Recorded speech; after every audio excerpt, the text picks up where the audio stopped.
Hello friends, आप लोग कैसे हो। और मैं ऐसा उम्मीद करता हूँ कि आप लोग बहुत ही अच्छे होंगे। और जैसा कि मैं क्वाड्रेटिक इक्वेशन का 2 लेक्चर करवा चुका हूँ और आज फिर से मैं एक लेक्चर आपके लिए लेकर आया हूँ। बहुत अच्छा लेक्चर फ्रेम किया हूँ। तो उन सारे बच्चों से सबसे पहले मैं चाहूँगा कि मेरे चैनल पे अगर आप नए हो तो सबसे पहले अंकित मैथमेटिक्स फाउंडेशन को आप सब्सक्राइब कर लें। उसके बाद हर तरह का अपडेट हमारे चैनल के साथ आप ले सकते हैं। तो चलिए, आज का जो क्लास है हम लोगों को जितना हम लोग पहले प्रीवियस क्लास में हम लोगों ने करा है उससे आगे में हम लोग आज बढ़ेंगे। तो आज क्वाड्रेटिक इक्वेशन का लेक्चर 3 मैं आज लेकर आया हूँ आप लोगों के लिए।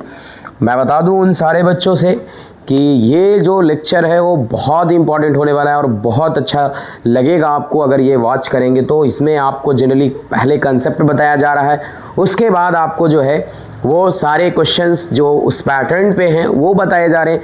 तो मेनली ये बोर्ड में आपको काम आने वाला है और 2026 बोर्ड के लिए जब आप अपेयर होंगे तो ये बहुत इंपॉर्टेंट लेक्चर्स है बच्चों, तो आपको ये ध्यान देना चाहिए। तो चलिए स्टार्ट करते हैं ये लेक्चर को। जल्दी जल्दी आप लोग जुड़ जाइए और हमारे लेक्चर के साथ एंजॉय कीजिए। मतलब मैं उन सारे बच्चों से कहता हूँ कि पढ़ाई जो है ना एंजॉय करके करना चाहिए। तो अगर आपको मनोरंजन नहीं है ना, अगर आप एंजॉय नहीं कर रहे हो पढ़ाई को तो आपको पढ़ने में मन नहीं लगेगा। तो चलिए बच्चों, आ जाइए, ज्वाइन कर लिए मेरे साथ और क्लास को स्टार्ट करते हैं, लेक्चर को स्टार्ट करते हैं।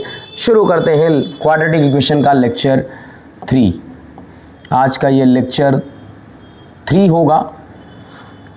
मैंने 2 लेक्चर ऑलरेडी कर रखा है ना। तो आज का ये लेक्चर 3 होगा आपके लिए, है ना।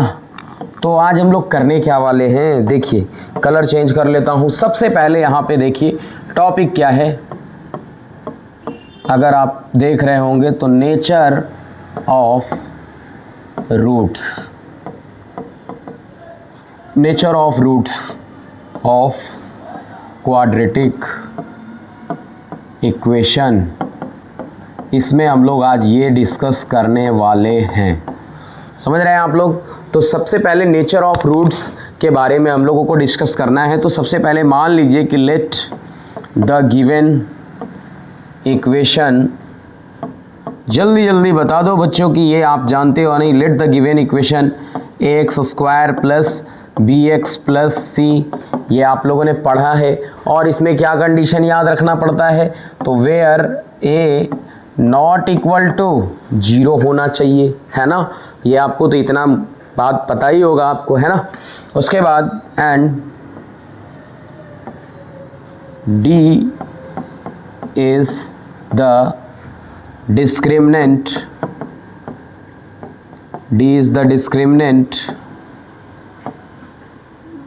of the equation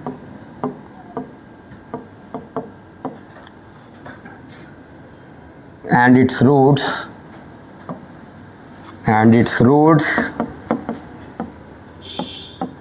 are given by,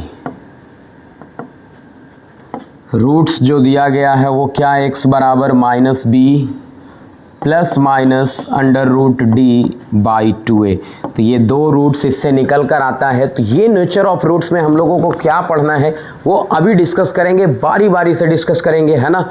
तो ये आपका जनरली जो है, अगर कोई क्वाड्रेटिक इक्वेशन दिया हुआ है इस तरीके का और उसके बाद where a not equal to 0, d is the discriminant, और d का वैल्यू क्या होता है बच्चों, d बराबर आप याद रखेंगे कि b² - 4ac। और मैं पहले क्लास में भी मैं बात करा हूँ इस पे कि डिस्क्रिमिनेंट क्या होता है, कि किसी भी नेचर ऑफ रूट्स को बताने का काम करता है। मतलब नेचर ऑफ रूट्स, उससे हम लोग पता करते हैं कि रूट्स कैसा नेचर का होगा। तो इसमें आपको जनरली 3 कंडीशन आपको पढ़ना है, वो बारी बारी से मैं डिस्कस करूंगा। इसको पहले आप नोट डाउन कर लेंगे। उसके बाद मैं अभी देखूंगा कि 3 कंडीशन आपको नेचर ऑफ रूट्स में जानना है। जनरली आप कलर को चेंज कर ले और यहाँ पे मैं मान लेता हूँ कि ऐसा कलर ले रहा हूँ। तो यहाँ पे जो आपने करा है ये तो आपको जनरली नहीं दिख रहा होगा, तो ग्रीन लेता हूँ, ठीक है। देखिए ये भी नहीं दिख रहा होगा, ये कैसा होगा, यही ठीक है। ठीक है, चलिए नेचर ऑफ रूट्स, इसमें 3 कंडीशन आपको क्या रखना है। पहला केस 1 में आपको d is greater than 0। In this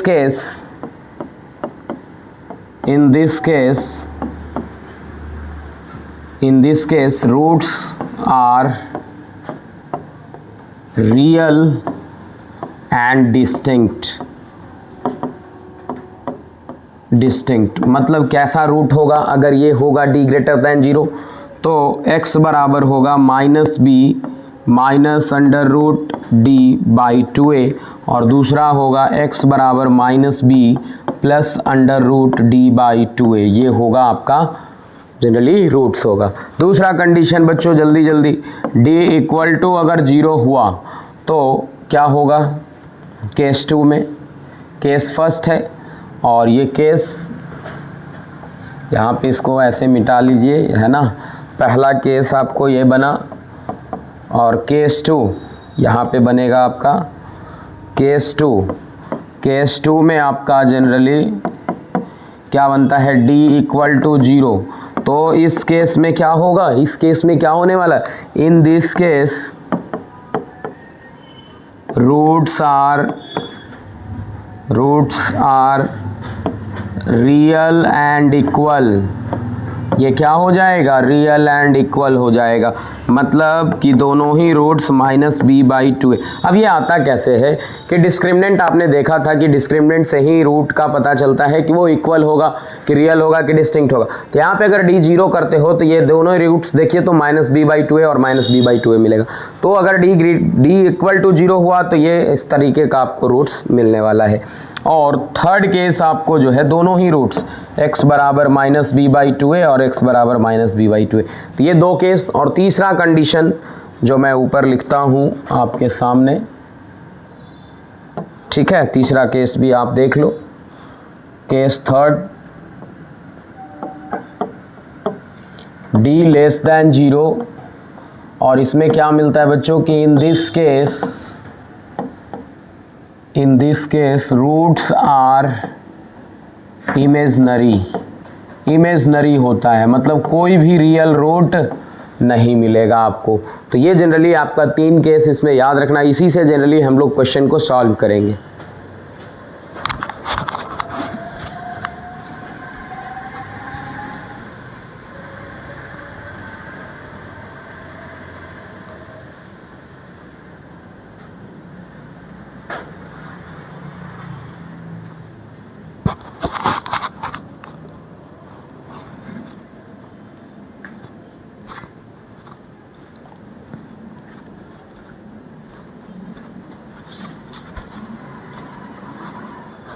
तो अगर आप इसको नोट डाउन कर लिए हैं तो मैं थोड़ा सा बैकग्राउंड चेंज कर लेता हूँ, और ये बैकग्राउंड जो है अच्छा नहीं लग रहा है, तो यहाँ से बैकग्राउंड पहले चेंज कर लेता हूँ इसका, ये ऐसा कर लेता हूँ, थोड़ा सा ब्राइटनेस। हाँ देखिए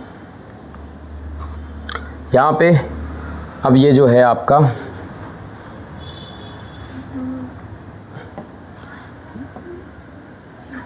ऐसा थोड़ा सा एक कंडीशन बनाना है,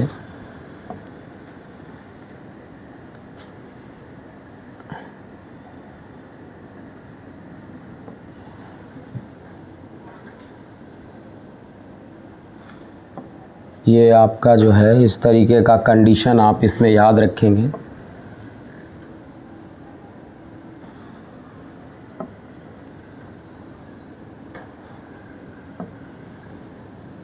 है ना, इसमें 3 कंडीशन है,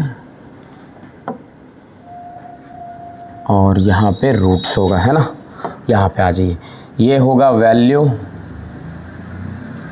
है कि नहीं, और यहाँ पे आपका जो है जनरली क्या होने वाला है, देखिए यहाँ पे आप जो है लेंगे d ग्रेटर दैन 0, जो भी आपका कंडीशन है d बराबर, यहाँ तो आपका जो है डिस्क्रिमिनेंट होगा, जो भी रूट्स आएगा, और यहाँ पे जो है नेचर ऑफ रूट, तो अब रूट्स क्या क्या मिलेगा इसके केस में देखिए यहाँ पे जो है d अगर आपने लिया ग्रेटर दैन 0 तो ये दोनों ही रूट्स किस टाइप का मिलेगा। देखिए यहाँ पे -b minus under root d/2a और दूसरा मिलेगा -b plus under root d/2a। ये हुआ आपका, है ना। और इसमें अगर d इक्वल टू 0 हुआ कब क्या मिलने वाला है, दोनों ही रूट्स x बराबर -b/2a और -b/2a, दोनों रूट्स -b/2a और -b/2a मिलेगा। और d लेस दैन 0 मतलब कोई भी रूट्स नो रियल रूट्स का कंडीशन होगा, मतलब सारा का सारा इमेजनरी होगा, यहाँ इमेजनरी। और यहाँ पे roots are real and distinct, ठीक है। और यहाँ पे roots are real and equal. ये आपको जो है ना चार्ट इसका याद रखना है। और यहाँ तो इमेजनरी आपका है तो नो रियल रूट। तो ये आपको जनरली ये चार्ट याद रखना है डिस्क्रिमिनेंट से रिलेटेड कि अगर d ग्रेटर दैन 0 हुआ तो दोनों रूट्स रियल एंड डिस्टिंक्ट होगा, अलग अलग होगा। अगर d इक्वल टू 0 हुआ तो roots are real and equal. d less than 0 हुआ मतलब इमेजनरी, नो रूट, मतलब कोई रूट्स मिलेगा ही नहीं इस केस में। तो आपके ये जो है क्वेश्चन वो जो आपको दिमाग में ये रखना है। और